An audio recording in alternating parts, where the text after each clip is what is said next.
આજનો પ્રશ્ન 5,75,753 સંખ્યામાં નાનામાં નાની કઈ સંખ્યા ઉમેરીએ તો 13 થી પૂરેપૂરી ભાગી શકાય? બરોબર. આમાં નાનામાં નાની સંખ્યા ઉમેરવાની કીધી છે. આ આપણે દાખલો બે રીતે કરી શકીએ. એક તો આપણે રીત નંબર 1 આપણી સાદી ને સિમ્પલ કે ભાઈ આપેલ સંખ્યાને 13 વડે ભાંગી નાખીએ. તો શું થશે? તો કે ભાઈ ભાંગા 13. તો શું થશે? 13 ચોક 52.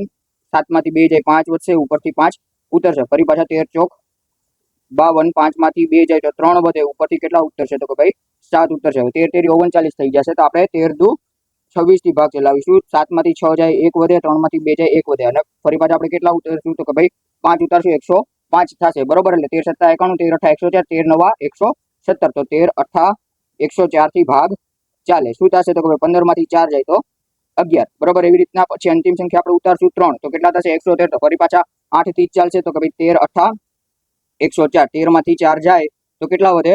9 વધે. બરોબર. હવે આપણને શું કીધું છે? તો કે ભાઈ નાનામાં નાની કઈ સંખ્યા ઉમેરવાની છે.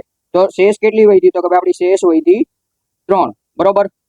9 3 નહીં, શેષ વધી 3. તો 9 માં કેટલા ઉમેરીએ? 9 માં કેટલા ઉમેરીએ તો આપણે જવાબ 13 મળે. તો કે ભાઈ 9 માં હું કેટલા ઉમેરું? તો કે ભાઈ 10 11 12 13.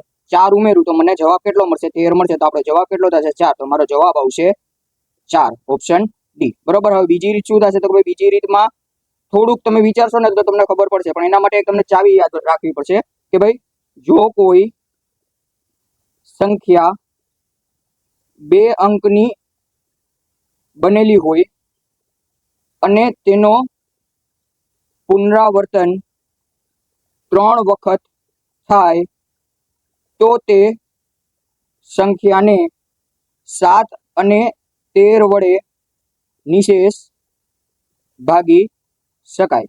બરોબર. તો અહીંયા આપણે શું કીધું? તો કે ભાઈ કોઈ સંખ્યામાં શું કરવાનું છે? તો ભાઈ 2 અંકની સંખ્યા હોય. બરોબર. તો અહીંયા આપણને સંખ્યા કેટલી આપેલી છે? તો કે ભાઈ તમે જોશો તો કે ભાઈ 57 57 અને 53 છે. તો આ 2 અંકની સંખ્યા છે ને 1 2 અને 3 વખત રિપીટ થાય છે, પણ અંતે કેટલા છે? તો કે ભાઈ અંતે 53 છે. તો અંતે આપણે જો એને 57 કરી નાખીએ, અંતે આપણે એને 57 કરી નાખીએ તો આપણે 13 વડે નિશેષ ભાગી શકાય અને 7 વડે પણ ભાગી શકાય. તો હું 53 ને 57 કરવા માટે કેટલા ઉમેરવા પડે? તો કે ભાઈ મારે 4 ઉમેરવા પડે. તો કેટલા થશે? તો કે ભાઈ 57 57 અને 57 થઈ જશે. તો આ સંખ્યાને હું 13 વડે ભાગી શકું. તો અહીંયા મારે કેટલા ઉમેર્યા? તો કે ભાઈ 4 ઉમેર્યા. એટલે જવાબ કેટલો આવશે? 4 આવશે. બરોબર. આ રીતે દાખલો પણ ગણી શકાય. જો તમને ચાવી ન આવડતી તો આ રીતે કરવો પડે. જો તમને આ ચાવી ખબર હોય તો આ રીતે પણ દાખલો ગણી શકાય. બરોબર. પણ ધ્યાને રાખવાનું કે પહેલા તમારે સંખ્યા જોવી પડે કે ભાઈ સંખ્યા કઈ રીતે એડજસ્ટ કરેલી છે. તો અહીંયા આપણે જોઈ શકીએ એમ જે સંખ્યા એડજસ્ટ કરેલી છે અને આપણે 13 થી પૂછ્યું છે, એટલે આપણે બંને રીતે ગણી શકશું. બરોબર. આ પ્રશ્નનો જવાબ તમારે કમેન્ટમાં આપવાનો છે, અને આવા જ ગણિતના પ્રશ્નો માટે સબસ્ક્રાઇબ કરો ચેનલને, અને વિડીયોને લાઈક કરવાનું ભૂલતા નહીં. Thank you.